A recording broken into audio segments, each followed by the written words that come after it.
Hi, everyone, and welcome to this week's podcast. I'm Sabrina Shaband, and this is No Bullshit Talks. And I am so happy to welcome today Milena Regos. Is that pronounced correctly? Yeah, you got it. I feel like I did a really good job there because your name's Bulgarian, right?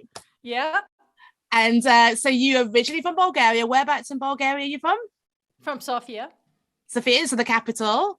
Yeah. Yeah, the capital. And I was questioning myself, and I was like, "That is the capital, right?" I've been to Bulgaria so many times, and I don't know why. Actually, every time I meet Bulgarians, they're like, "Have you been to Bulgaria?" I was like, "Yeah, I've been to." That's Sofia. amazing. That's amazing. It's weird. In the US, I have to constantly explain where Bulgaria is, and people don't get it. I've been to like 6 different cities, and I don't know why. I've been to Bulgaria so many times, but it's a beautiful country. But yeah, I can imagine in America it's a little bit different. I'm in Europe; it's just a very short plane ride away. But yeah, I think Bulgaria is an amazing country, and it's a beautiful city, and like there's so much there. Like we actually took a team trip just before COVID to Bansko. Oh, my favorite place! Yeah, it was amazing as a kid. Yeah, it's so cool. When I was in Bulgaria as a kid, I was used to ski race, and we would go to Bansko for ski camps. And back then, it wasn't developed; it was just this little town. We had one hotel and a restaurant in town, and it was pretty rustic, and I love it. I have some of the best memories from there. Oh, that's so beautiful. Is that why you kind of chose, like, you now live in Lake Tahoe, and I feel like there is a correlation there with the whole skiing, and you kind of landed in a job at a ski resort and everything. So I want to hear about that transition, because you went from Bulgaria to Lake Tahoe. That's a big change. So I went from Bulgaria to San Diego. I went to do a master's degree in international marketing in San Diego, and I landed in JFK. I had like a 12-hour layover, and we didn't have phones back then, so I was sitting at the gates staring at the wall, and all of a sudden I realized I was really hungry, and so I went to look for something to grab. And back then the exchange rate was so drastic that a $3 slice of pizza seemed like a lot of money to me. So I said, oh, forget it. I'm just going to wait for my sandwich on the plane. And then I walked by the magazine rack, and I saw Ski Magazine with this beautiful lake with snow-capped mountains around. It was Lake Tahoe in California, and I was going to California. And I didn't realize there was all these mountains in California. So I gave my $3, bought Ski Magazine, and I read this story about Lake Tahoe. And it just got in the back of my mind, like, one day I want to visit this place. So I went to do my master's degree. I ended up working in the computer lab. I was an IT assistant to a professor. And so I was spending a lot of time in the computer lab. And eventually I started looking for jobs. And I found one online ad that said, if you love the mountains and you have a knack for marketing, this job is for you. And I was like, they wrote this for me. So, because I had graduated from American University in Bulgaria, very interested in marketing, ended up working in an advertising agency in Bulgaria before I left. And then as a kid, I used to ski race. So all of a sudden, everything kind of combined. And I said, well, I'm going to go check out this job in Lake Tahoe. I combined that with teaching skiing at North Star Ski Resort for a couple of years. So I was combining skiing with working in media.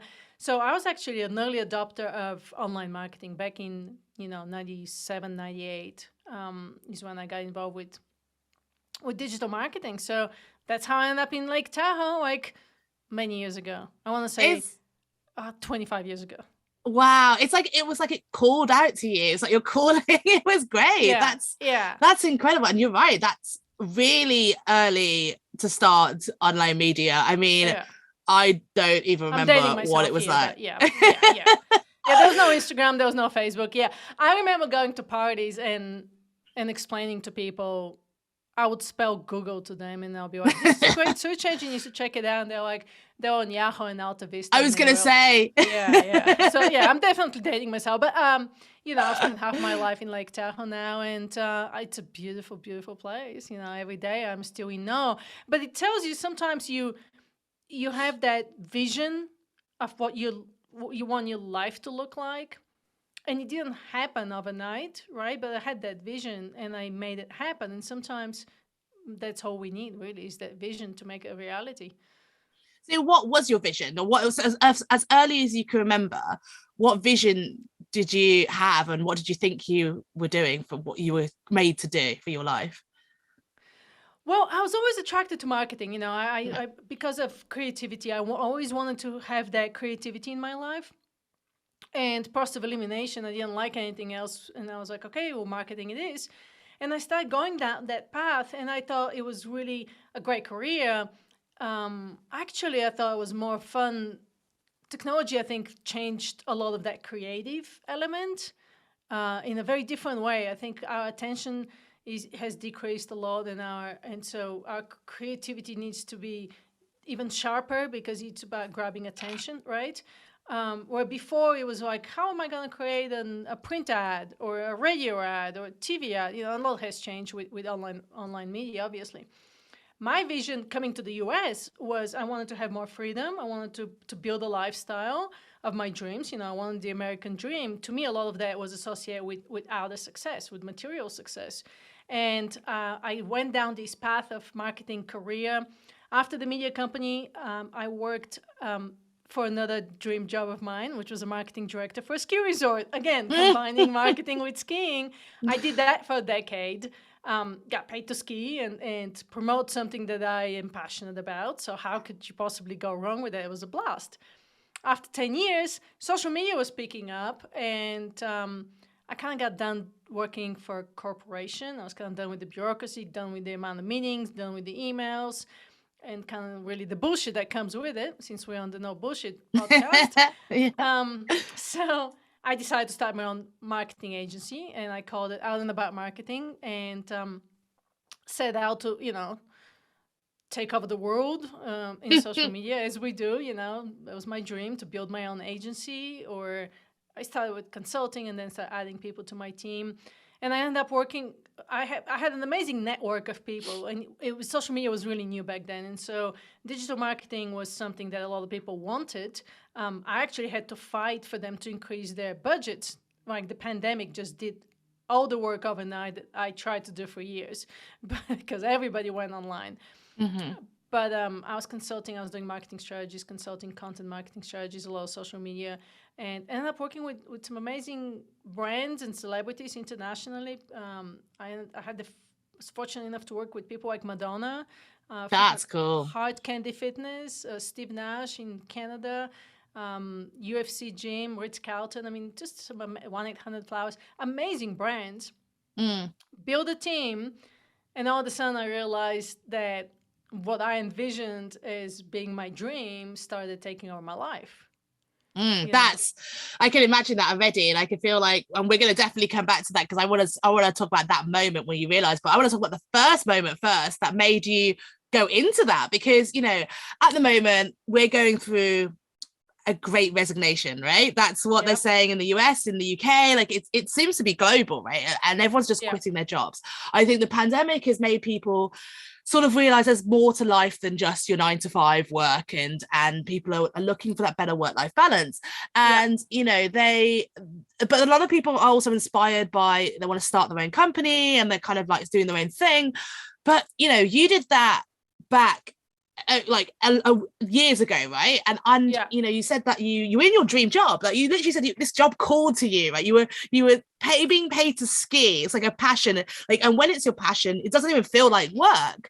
And you are in technically a dream job, but yet you still up and left and did one of the hardest things there are to do, and that's start your own company. And you did this years ago, back when, like you said, social media became huge, and it's so much harder to do it then. Like, how do you get your clients? It's a totally different marketing strategy. It's not as easy as things are now. And so just that must have been a huge decision. So I want to know, like, what was going through your mind? Was there a moment where you just kind of thought, right, I'm done? Like, and what kind of made you decide to start your own agency? Sure. So you said something really interesting that I find. So I'm gonna point that out, because you said back then it was more difficult to start a business than it is now. I don't know. I don't know if that's true. I don't know. I feel like it got so busy online that it's even harder to cut through that noise. But to your point of what called me to do it is I have this entrepreneurial spirit in me. And once you have it, you have it. I started my first business in Bulgaria at the Black Sea at 17, renting windsurfs at the Black Sea so I can live 4 months out of the year at the Black Sea and have fun. And once you have the entrepreneurial spirit in you, I don't think starting a business is for everybody. It's definitely not for everybody. There's a lot to be said about having a 9 to 5 job and a regular paycheck, because us entrepreneurial kinds are a little crazy. We jump in both feet. We have to be able to deal with the uncertainty, the financial insecurity, the ups and the downs. And we become our worst bosses. We do it. I did it to pursue more freedom, and I ended up not having the freedom I wanted, right? So oftentimes we start a job because we want more flexibility, more freedom, and we end up becoming a slave to that job. Now, currently we're in the gig economy, and I was actually just looking up some stats because I'm working on my book. The gig economy is really big in the UK. It's really big in the US. Globally, it's 204 billion. It was 204 billion in 2018. It's going to be 455 billion by 2023, which is next year. Which is a compound annual growth rate of 17.4%.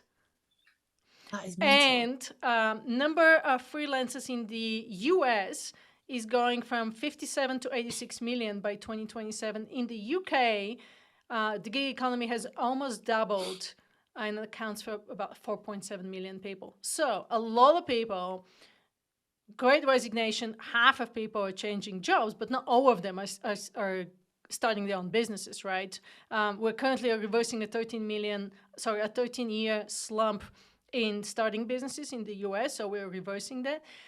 So people are realizing, I want to have more freedom, I want to have more flexibility. I can do it from anywhere thanks to technology, right? Which is something I couldn't necessarily do back then. Well, I could because I did it, but not too many people were that adapt to using technology, where now it's changing and the tools are becoming easier and easier to do. So from that perspective, you're right. It's easier and easier to set up an online business, do it overnight and start selling something. It's harder because more and more people jumped online doing the same thing. So it becomes more critical to how do you differentiate yourself. And you and I were talking a little bit before we hit record about niching down.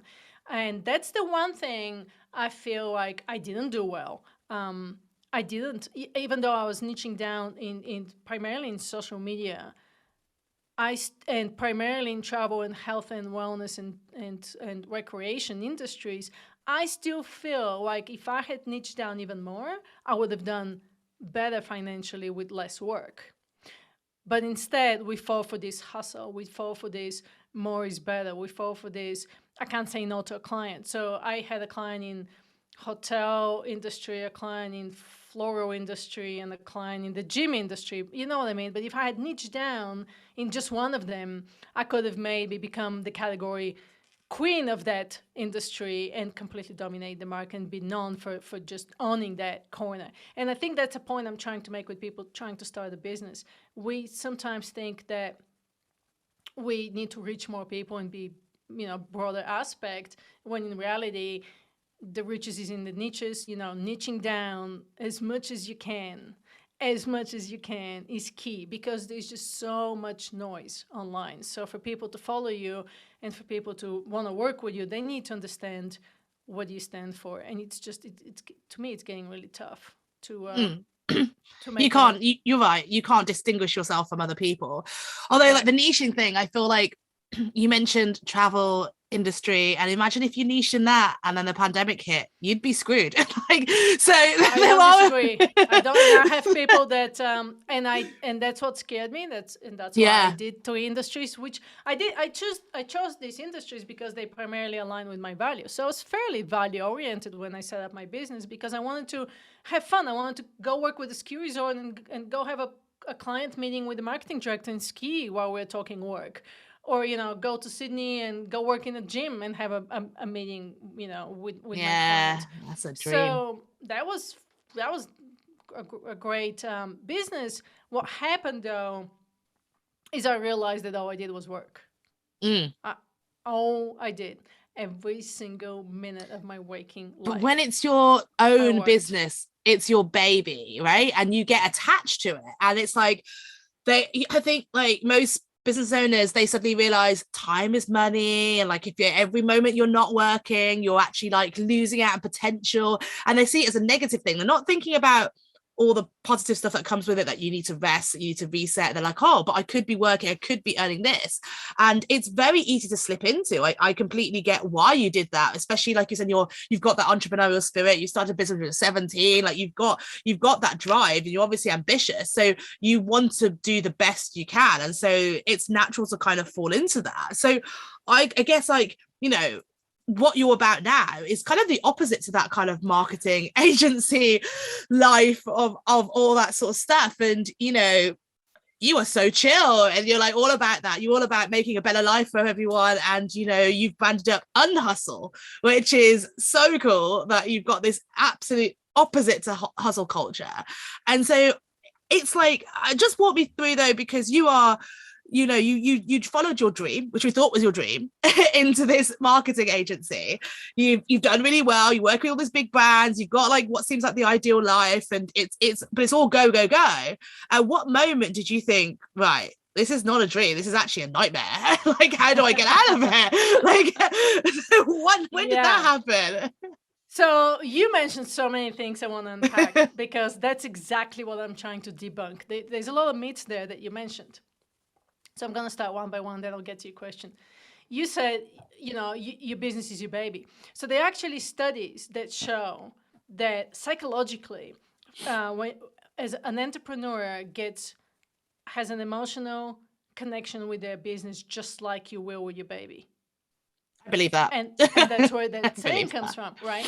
And that's why we justify everything, or we sacrifice everything for that business. We say to our parent or to our husband or, you know, partner, you know, honey, I'm sorry, I can't hang out with you tonight because, you know, there's just like this thing I really want to do, right? Or you say, I'm working all the time because I want to send my kids to college. Anyway, we come up with all these excuses as to why we work all the time. Add on that this whole cultural programming that we have, that hard work leads to success. You have to work hard in order to be successful.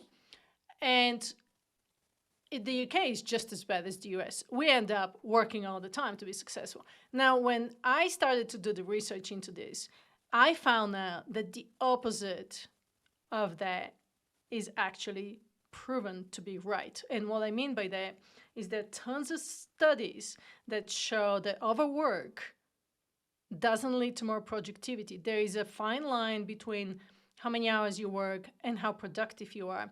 Actually, at some point in time, I want to say it's over 65 hours a week, your productivity takes a nosedive. So we think we're working, we think we're busy, we think we're checking off emails, but in reality, we're stuck in some busy work that's not necessarily contributing to our business success. Going back to 18th century, 19th century, Henry Ford, the Ford car, he came up with this whole notion of,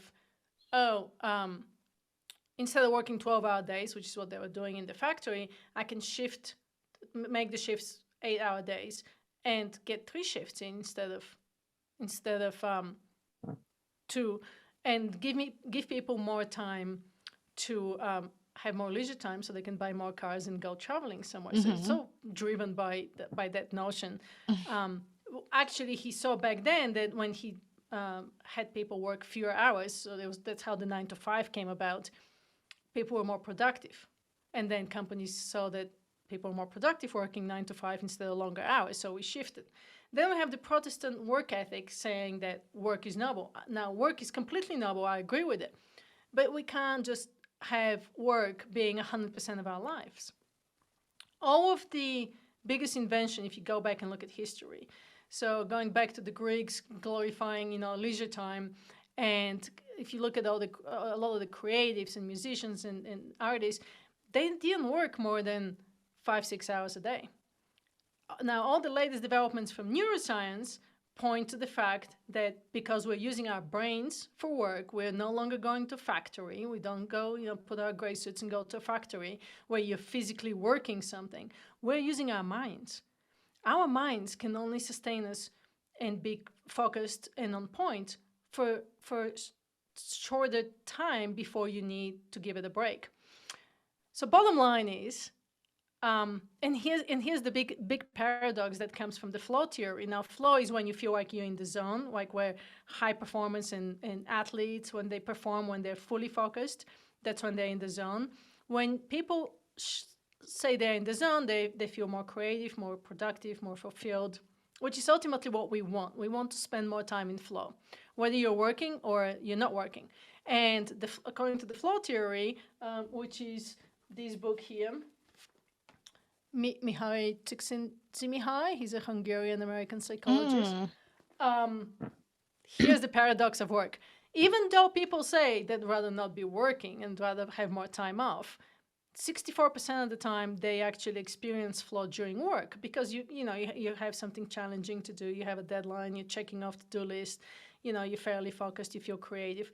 Where when we're actually in our time off, we have this passive time, right? So we're sitting in front of the TV, scrolling on Instagram. These kind of activities don't put us in flow. If you think of the most successful people in the world, when they take time off, they do something challenging. They, go climb a mountain or go for a bike ride or, go sail across the ocean. That's because they can mentally detach from work and they can experience more flow. So only 20% of the time when we're in our leisure, we're actually in flow. And that's the paradox of work and leisure. Now, all the science that I've been studying up and all the research points to the fact that when you do more than 49 hours a week of work, you're going backwards in your creativity and productivity. Creativity is the one thing that pushes our businesses forward. And that's how Unhustle was born. Wow. Okay, that's a lot of stuff to digest. And you're talking to someone who's been branded a workaholic. Like, I'm obviously doing this pod quite late in the UK. Like, I am someone who loves a hustle. I have always been a hustler. I mean, this is what's got me to where I am today. So I have so much to say about this. And first, because that's the one thing you just mentioned, a workaholic, it's an addiction. Oh, it's totally addiction. I am still dealing with mine.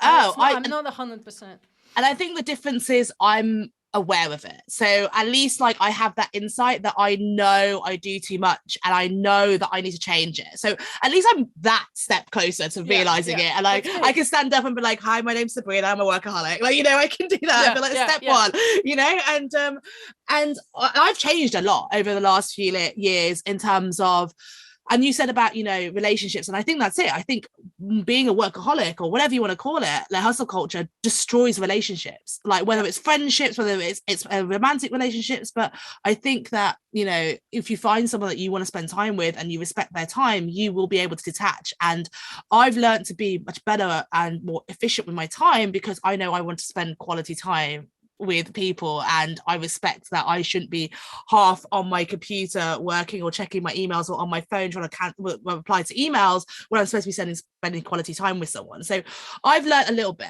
but I guess for me there's a few things there. Like, first of all, I'm so glad to hear, because you said, oh, actually the myth is hard work makes you successful, and you're like, it's the opposite. So I was like, what? So laziness makes you successful? I was like, oh, thank God you didn't say it that way around. It was more like too much hard work is not a good thing.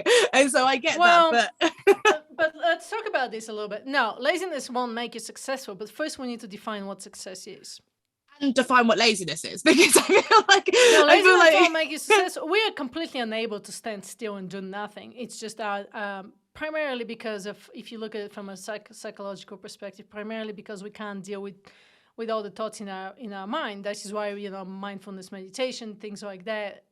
But I think that's true for intelligent people. I think intelligent people can't be left bored or doing nothing because they are alone with their thoughts. But I feel like the people who are less intelligent, they don't have that many thoughts going on, and they're perfectly happy to sit around doing nothing. And I do find that some people just be like, yeah, I'm happy to just watch Netflix all day and do nothing. I'm absolutely happy with that as my life. And my issue comes with that. So this unhustle culture, which is, I guess you want it to become a culture, but not obviously what you're doing, but just in general now, I think there's a lot more awareness of the negative impacts of overworking and the hustle culture. So it's great that it's being made aware of. But what I don't like is that some people use this as an excuse to be lazy. So there are so many advocates who are just like, we need more work-life balance, and therefore they're going to their employers and be like, I only want to work 4 hours a day, or 2 days a week, and I still want to be paid the 5 days a week. And I'm like, yeah, sure, you can work 2 days a week if you're just as productive on those 2 days as you are for the 5, but you're not doing it if you're doing 40% less work. That's just ridiculous. And and I think that I found, for example, the pandemic, I think the fact that people all went on furlough, and what was so ridiculous that we had this furlough scheme where people were being paid to do nothing. And granted, it was our governments who were trying to do their best to help out small businesses, the economy and everything, but I feel like it backfired. And now people who got asked to go back to work, they're like, so I have to now work for the money that I'm getting paid for. And it's like, I think that now all the things that were supposed to be positive, there are so many people who are using this as an excuse to be lazy, to be more demanding, to feel more entitled that they are owed all these different things. And that's what I don't like about that attitude. I feel like, yes, you are completely right that, overworking is got to be a bad thing. And I even notice it. I like to feel like, every business owner feels like, they've got the superpower to work till whatever o'clock in the morning. But I was so productive. I did until 2 a.m. and I did all this stuff. But then you actually think about it, you're like, oh my God, my quality of work is poor. And actually, I was actually working way slower. If I actually gone to bed, had 8 hours sleep and wake up in the morning, I would have actually done that way quicker. But you don't realize that stuff in retrospect. And so I get that. And I think the total awareness of that is really important. But what I don't like is that it's now, I feel like there's a borderline to encouraging people to be lazy and to be like, I want a 4-day work week, not because they actually want to work productively, utilize their time and have an extra day off to reset and be good on Monday or whatever, but to just not do any work and to do 20% less work. And then there's that whole 4-hour work week book that people buy thinking they're actually going to solve their problems and only have to work 4 hours a week and become a millionaire. That's what I don't like. And I want to know, like, doing what you do, how many of those people do you see? And do you not think that could be a problem that, obviously they're always talking about extremes, the hustle culture and then the lazy slob culture. You want something in between, but how much of a risk is it to like push people and then people just like, no, I don't want to work at all? Like, do you not see that as a risk that could happen? No, I see it, but I think that's a societal thing, right? That needs to be handled more on a societal level. I don't agree with people who want to stay home, not work, and just take money from the government and do nothing at all. Like you're saying, I'm not promoting laziness by any means within hustle. I think that could be handled more on a government level, and I probably would have little control over that, how that is done. Now, there are countries in Europe that do offer some kind of, basic level income for people. And what other thing is interesting is that we're now going to have shortage of jobs because a lot of the population, some of the population, the baby boomers are retiring and they're not being replaced. And so we're actually going to have fewer people for jobs, which is also going to add interesting element of what do we do? I mean, at the moment, it's the opposite, no? It's like, there's so many people out there and there's an high unemployment rate and people resigning everywhere. It doesn't seem like there's a shortage of jobs. It seems like everyone is trying to get jobs. So it's a strange thing at the moment. I think, I feel like at the moment, everyone's complaining. So there were candidates complaining that they can't find jobs and they're saying no companies are offering, it's impossible to get work. And then there's all these companies going, I can't find good candidates. Like, where do they exist? In the US, I'm speaking to the industries that are, knowledge workers, mind workers, like tech marketing, that kind of stuff. In the US, there's a war for talent. You can't find good people. So maybe it's different in the UK, but here, it's definitely it's the same. A lot of jobs available. Now the question is, who do you want to work for? And people are, I just saw a report on LinkedIn saying people are choosing number one factor for people when they're choosing a company to work for is well-being. No, it's well-being. Yeah, well, okay. It's actually before money and compensation, and flexibility is up there too. So the Gen Z and the millennials, they don't want to go back to an office full time. They may want some kind of a hybrid environment, but they don't want to work in an office full time. So, but at the same time, they want social interactions. So what does well-being look like then? So when that if that's the most requested thing in terms of for a job, but surely that's something, like you said, what defines success, which we didn't get to do, but like, you know, what is well-being then? Because surely that's also different to everyone too. Well, well-being in this case is defined as holistic well-being. So that includes your financial well-being, psychological well-being, you know, physical well-being, mental well-being, emotional well-being. So they're looking for companies that are offering the right culture with the right meaningful jobs, with the right leadership. But again, culture is also subjective, right? Again, what one type of office culture doesn't necessarily mean that it's right for everyone. Again, like people may not like it, people may love it. Like, you know, some people are really want to be in an office full time because, again, I think it really depends on different circumstances. Like, I guess if you're a parent, you know, you want to be around your kids, you want the flexibility, you want to be a good parent, and, you know, and be able to be there for them. But say if you're a young 20 something and you're living in a flat share, and you know you've got a tiny room, you don't want to work from home. Like most people, I don't know if it's the same in the US, but in the UK, like say London's is so expensive, right? It's insanely expensive. I guess people in New York will feel the same. Their apartments are even smaller than ours, I think. So, you know, imagine if you're in a house share, whatever, and you may or may not even have a living room, but if you do, everyone's clambering over it, everyone has to do Zoom calls at the same time, and it's just not a healthy place to work. A lot of those people welcome being in an office space where they can get free tea and coffee, they've got people to bounce ideas off, maybe if it's a nice office they can play ping pong, they can, you know, that's a kind of nice company. Like I think that's kind of good well-being. They may have flexibility to use that space, but they may have the flexibility to work at home. But then that wouldn't work for other people who prefer to maybe be at home with the kids every day and be able to do the school run in between meetings. So again, is that not subjective what well-being is for someone? No, that's subjective, and that's where it's becoming harder and harder for organizations to figure out how to provide the environment to make people happy, right?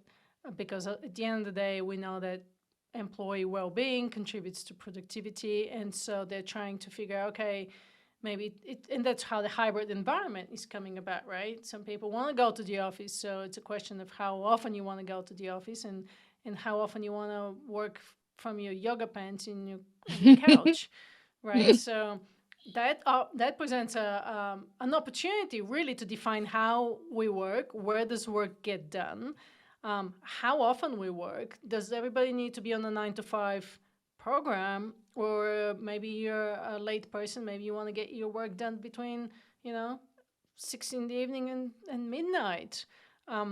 Do you have a job that allows for that? Do we need to communicate with emails, or can we have more asynchronous communication? Do we need to have meetings? So a lot of these things are getting defined, and that's all part of culture, and that's where people are looking for, what company do I want to work for? What are the policies? What is the leadership?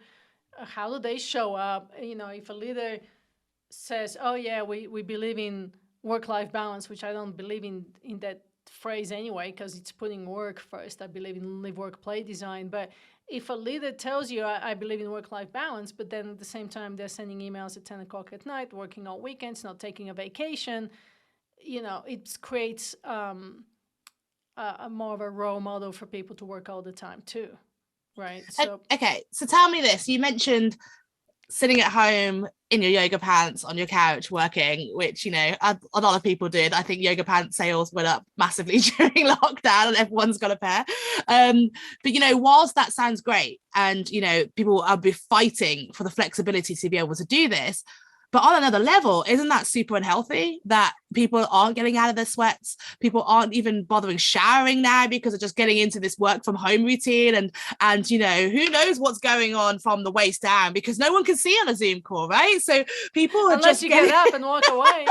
And you forget, I've you seen some funny Zoom videos goes with that. Exactly. So it's like, and you know the ones who do it, because every time they need to go do something, they turn off their camera. It's like, I know you haven't got pants on, and it's just like, but I think that's it. Like for me, it's again that balance. So it's like they were like, okay, we want to work from home at least some of the time, or maybe all of the time, and they fight for this remote working opportunity because they say it's healthier, and they go work-life balance, which we're going to come back to your terminology again, of course, but you know, people are fighting for this, but at the same time, are they not? They might be fighting for something that's actually unhealthy for them in the long term. So where is that balance as well? And who's there to advise them about that? Because I don't think sitting at home in your yoga pants, working on the sofa every day is good for anything. It's not good for your posture. It's not good for your eyesight. It's not good for your hygiene. Nothing. So that well, can't I be a think good everybody thing. needs to define that for themselves, right? And I'm in an office, you know, I have a designated office space. I mean, looking at the neuroscience behind what does working from home mean, we got ourselves into a bit of a pickle there for a long time, because our brains, you know, we associate our homes with a place for resting and relaxing and entertaining and sleeping, and all of a sudden it turned into our workplace, and it was, you know, work-life boundaries became really blurry.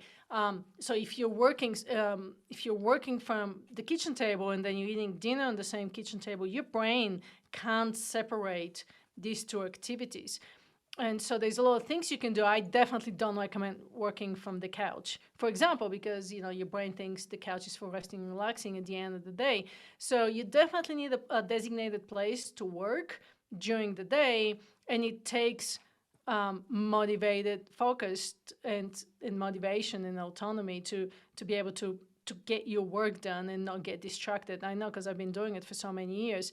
But if you look at the neuroscience behind this, there are a lot of little things you can do to adjust to working from home, so you don't get that brain fatigue that we're all dealing with. That's why we're all burned out, because we've been working from home, right? Because we don't have that separation. That being said, people are more productive working from home. People actually end up working longer hours. So now companies are going to see that as a plus and say, why do we need to pay for these offices where we can actually have people work from home? Right, it's done. And so some people are like, why can't I go work from the beach and go surfing while I'm doing my work? So everybody's gonna want have their different needs. And to your point, then you have people crammed in an apartment that are like, I need to get out of here, right? So you have companies like, let's say, like WeWork, that are, you know, leasing office space for companies and for employees now so they can get out of the office. And there's a lot to be said about this idea sex. I know you're in the marketing industry, and the idea sex is the idea that you come up with great ideas sometimes in casual conversations. It's not all about having a meeting. It's it's the casual conversation sometimes. It's the little, somebody says something that can spark an idea, and we lost that, right, working from home. So I know when I had my agency, this was way before the pandemic. Most of my people did not want to come to the office. They were young, they were Gen Z, they were millennials.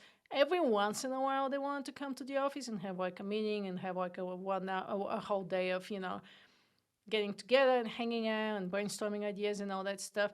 For the most part, they didn't want to come and work from the office. And that made me realize also some of them didn't want to work during the day. They wanted to work at night. And I had to be more flexible. I had to let my guard go down as a business owner and say, how can I make sure that I measure their productivity based on outcomes and not based on activity? Just because they're on, you know, Slack channel or Zoom call or in a meeting doesn't mean they're actually fully there, fully present. So we've been challenged as business owners, as leaders, as entrepreneurs, to redefine how we look at productivity. And again, it doesn't come down to where does work get done, but I think why work gets done, what kind of work gets done. And we have an opportunity right now to change a lot of things. to tell me what you are doing to change things, because that's the whole point of unhustle.com, right? And that's what you're trying to do. You're trying to change things for the better, obviously. Yeah. And so walk me through what you do for people on a day-to-day basis and how you help them. Sure. So I work with leaders and with teams. On the individual level is how do you create sustainable live, work, play design? Meaning, how do I create a 360-degree life with meaningful and focused work that pays for my lifestyle, right? Funds my lifestyle. And how do I incorporate the right amount of well-being and play into my life so it's complete and fulfilling? On the organization side, I work with companies to try to change this hustle culture into human culture with human-centered leadership and practices that increase productivity, fulfillment, well-being, employee engagement. So I do it with workshops, half-day labs, full-day labs. And then I also have we're building a Baja immersive experience where, if it's a freelancer or a couple that want to disconnect from their environment and have a little bit of like a wellness sabbatical or work from a different place or, learn to meditate, they can come down to Baja and do that with us, which is how we changed our life. We have a community that a lot of people from 15 countries are in, so that's a way for them to get together. A lot of that shifting of perspective is like you and I talked earlier. It's about debunking myths. Mm-hmm. And a lot of people are just dealing with fear of sacrificing their financial security if they don't work as much, which again, it's scientifically proven that you can by taking care of your well-being, making time for hobbies, and for time outside of work, you're actually more creative, more productive, and a higher performing individual. So, but it's a habit, right? We're dealing with this workaholic habit. So what I'm doing is inspiring people to really take stock of their life, take stock of their work, and build this new way to live, work, and play that's scientifically proven to be more effective. Like you said, it is definitely. I think we're hardwired to think that, and it's kind of unwiring our brains to believe all these myths and prove that you can actually work less and achieve more, which is the dream. That is the dream, right? And it does like there is some sort of proof to this, because if you think about, like you talked about, the most successful people, what they do, but if you do look at the most successful people, they work less and they're able to achieve more because they've got it sorted. They've learned to, obviously learning to delegate is a big thing to do. And you need people around you to trust. It's not just going to happen like that. I don't believe that at all. I do believe that it does take time, but it's so important to believe in it. And I think for me, my difficulty was learning to let go, learning to delegate, not having the trust in other people to be able to do the job and think, oh, okay, I might as well do it myself because I'll just get it done better. But then that way you're literally going to do everything, and then you've got no time for yourself. And I think that's really important. And I think that also, there's a lot of people who focus on business goals, but they don't focus as much on personal goals. And so I think when you're, like you said, with the whole emotional attachment to your business, so lots of people always ask me about goals, and I set goals every year. But whenever anyone was asked me, they only talk about business goals, and they're all money related. So, and I just find that really interesting. So this year, like I've had, because of the start of the new year, everyone's asking me about what my business goals are. And all our business goals this year are around like sustainability and like, culture and everything like that. And it's about, finding the right clients who respect us and respect what we do. And, don't pressure us, so therefore the team's under less stress and they enjoy the projects. And it's around sustainability and having a bigger impact on the environment and all that kind of stuff. And everyone's like, yeah, but financial goals. It's like, yeah, I'm that's not my focus this year. And everyone thinks that's kind of weird, because obviously they're like, how can you run a business if you don't want to make money? And I'm like, don't get me wrong, I want to make money, and I've obviously got figures that I'm gonna meet, and that's done, but it's not one of the goals that we're setting this year. And I think that people forget to do that in their personal life as well. Like, even if it's like I set the kind of weekly little goals even in my personal life, and it could be just to finish early every night this week or something. I say early, what define what early is, but have my evening to myself, and to have an evening where I just have a bath and switch off and relax. And I think they're so important. I think that more people need to do that. And so I love hearing about what you're doing. And what sort of people do you get then mainly? Is it business owners who are coming to you, or you said freelancers as well? Like, what sort of people have you been having that you're helping? It's primarily people in marketing and tech industry and finance. So leaders, the CEOs. Stressful ones. Yeah. Leaders, CEOs, entrepreneurs, marketers, creatives, freelancers. To your point about money, though, I just wanted to say, I think money is really important to you, to your overall well-being. That being said, the studies show that after a certain point of having money, money doesn't necessarily bring more richness to the quality of life, but what does is experiences. And so it's really interesting to me, to your point, like when you're setting goals, financial goals, I think, is great to have, but at the same time, what are the experiences that you want to have throughout the year, right? And you kind of touched on that with like, I want to have a hot bath once a week, and your fulfillment, actually your joy, are going to be higher than making another $5,000, let's say. Does that make sense? 100%. And I think you're right, though. It depends on where you are. And I think that I definitely had those financial goals a couple of years ago, but my biggest goal for the last God knows how many years was that I wanted to buy my own flat in London. And that was a big, because obviously that's a financial goal. That's also it my whole life revolves around that, because obviously there's a lot of stability with that, the way it makes you feel, setting up your own home, designing it. Like there's a lot of things that go with owning your own apartment. And the moment I did that, I became less like interested in money. It was a totally different shift for me. For the mortgage. I mean, that's the part. I mean, I don't not care about money, and obviously I need to earn money. There's a baseline, but I mean, my shift became totally different from, obviously, like you said, you need to earn money, and I still need to pay the mortgage, the bills, and maintain the lifestyle that I've built up. But above that, like my focus now is on experiences and a quality life, and spending more time with family and friends and loved ones and all that kind of stuff. And that's the focus. There still is obviously money in a light way, but it's really weird how much my shift has gone from being like almost entirely financial in that sense to being like now about quality of life. And I think that and since it has done, I'm so much happier, because I feel like money stresses almost everyone, right? That is a stressful topic. Money can be very stressful. Money It is. Can add a lot of stress, but at the same time, after a certain point, there's time millionaires now. People who are like choosing to be time millionaires instead of millionaires. I mean, I don't know about that, but there's something to be said about having just a little bit more time and space and freedom in your life, right? So that it's not all just money driven. I love it. I think that for me, I get the term time millionaires, and I quite like it in a way, but for me at the moment, time is more valuable than money, which to some extent, obviously, as you said, I need to pay my mortgage and stuff like that, but that being said, and hustling leads to more money.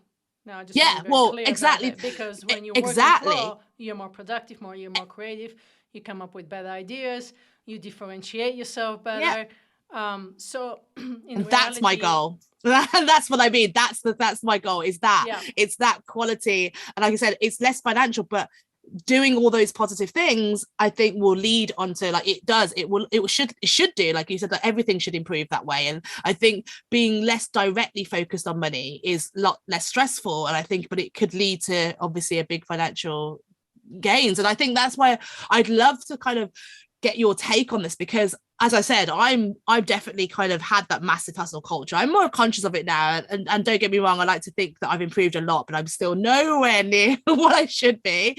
And it's a practice. I still have my ups and downs. Well, good to know. That makes me feel a lot more human. If even you sometimes fail at your own Unhustle. I think about every week. Okay, well that's good to know that.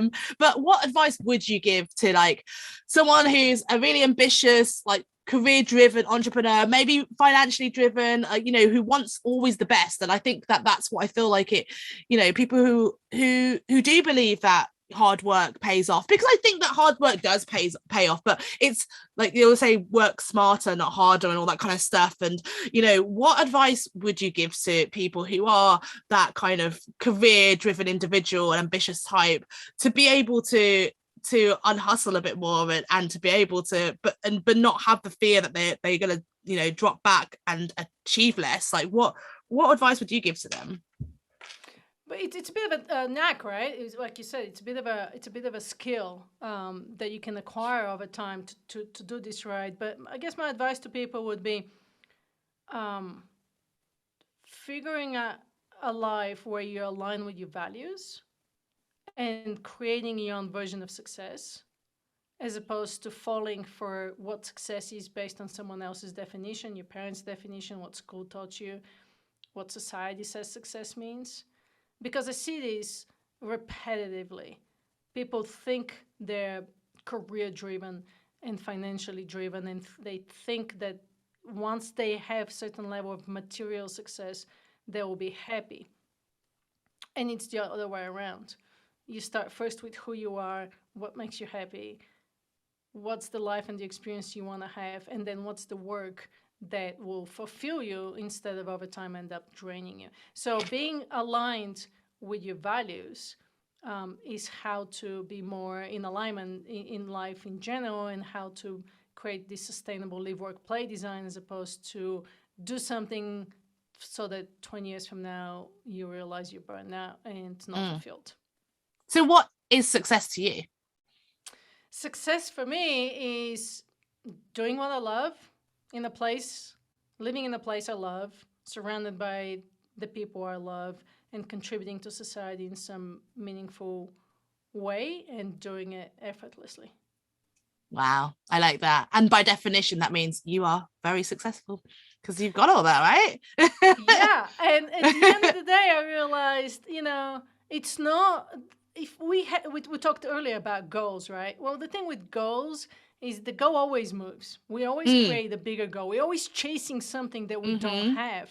And that puts us in that hustle mindset, right? Because we're constantly chasing something we don't have, where I realized that I already have everything I need. So that's amazing. How about, you know, I have a roof over my head, I have clothes, I have food in the refrigerator, I live in a beautiful place, I have friends, I'm doing something I'm passionate, I have purpose in my life. I already have everything I need. So creating from that place of abundance and enjoying the process, I think, is what we miss. We miss enjoying the process. We feel like we constantly have to get somewhere where we are not realizing that most of us, we have enough where we are. Yeah, that's beautiful. And I think I feel like that's something that I always want to reflect on when I'm kind of thinking about gratitude and, you know, what I'm grateful for. And I think when something bad happens, I start to think, in the grand scheme of things, I literally have, like you said, everything you possibly could need. So how can I be ungrateful right now? But to your point, I just want to tell you something that just happened recently, and I'm just as human as possible, right? Because I saw an article somewhere. It was for Authority magazine, and it was about they were looking for people to interview, and it was about, we're looking to interview highly successful, powerful women. And first I was like, oh, I should apply. And then I was like, wait, am I a highly successful, powerful woman? And I immediately imposter syndrome. 100%. I immediately assigned it to money, right? I was yeah. like, 100% right away. And then I said, no, I'm totally successful doing what I'm doing. So why am I assigning it to certain figure, right? But it's so funny how it comes up. That society really infiltrated in your mind, even though that's 100%. Not even what you believe, but for a second it made you believe it, just because that is the portrayal of success in the world. Exactly. Wealth and power, like, you know, that's what it is. And so it's so funny, because when you defined it, you didn't say that, and as I said, by definition you are 100% successful, but yet for a second you even doubt yourself. And that shows you, again, we're not even going to touch imposter syndrome, because we could go talk about that for another hour, but like that is it's so real in even confident people, and it sucks. But so that's the thing. Sucks. And then I had to, you know, sit with myself for a little bit and go cross country skiing with my dog. And I was like, yeah, I think I'm successful. Yeah. So I applied for the interview and it got published. And well, congratulations. You know, thank you. And I'm like, success is such a, you know, we think we have to generate a certain amount of money to be successful, but I don't think working all the time is cool. I think what's cool is making money while you have time to do what you love. 100%. That is the dream. And I think that you've just phrased that perfectly. And I think that that's what people need to focus on. If you can make money, but also have time to do what you love and achieve all this, because you hear so many people just saying, I've only had time to do this, I'd love to do this, so make that time. And we never have time. We'll never have time. In reality, we have 4,200 weeks in our life, which kind of really puts it into perspective, right? And so we are not, and this is what I went against, right? I didn't want to wait for one day to do this and one day to do that, because that day will never come. They may never come. My parents both died young from different health problems, so it was really in my face, right? So I said, okay, we're never gonna have time. Work's never gonna end unless we decide when work ends. Wow. I mean, that's huge, and I think it's definitely making me feel very guilty for working at this time of night as well. I listen to all that. Well, I appreciate you accommodating me. I think it's awesome. I have nothing against hard work and deadlines and working late if you have to, as long as you give yourself a chance to also recover and recuperate, right? But again, to your point, if you're a night owl, then this time works for you. Well, I am going to immediately hit stop on this pod and then go have a bath and relax. I will be switching off after this. I definitely won't be working all night. But I just want to thank you so much for coming on today. And I want to just ask you, where can listeners find you on social and find out more about you if they want to explore how to have that success, that however they may define it, and how to learn more about Unhustling? Sure. So I have a free ebook that I've put together to just share stories of people and companies that have gone down that road and done it successfully. And actually, you touched on the 4-day work week movement. One of the companies that leads this movement is in my ebook. So, and the rest are just entrepreneurs and freelancers in there. So people can download that ebook for free if they want to see how other people are doing it. It also includes the Unhustle framework in there. So that's at unhustle.com/ebook. And then everything that they can learn about me, my podcast, my upcoming book, they can subscribe to be on the advanced reader team, my social media, the community, the programs that I do, everything is available at unhustle.com. Perfect. And I'll be sure to put all the information in the show notes so that everyone can find it as well. But I just want to say thank you so much for coming on today and making us all a bit aware that we should work less but still achieve more. And so thank you. Thank you so much for having me. Good, have fun with the bath. I will do, absolutely. And thanks everyone for tuning in, and I will see you all next week on No Bullshit Talks.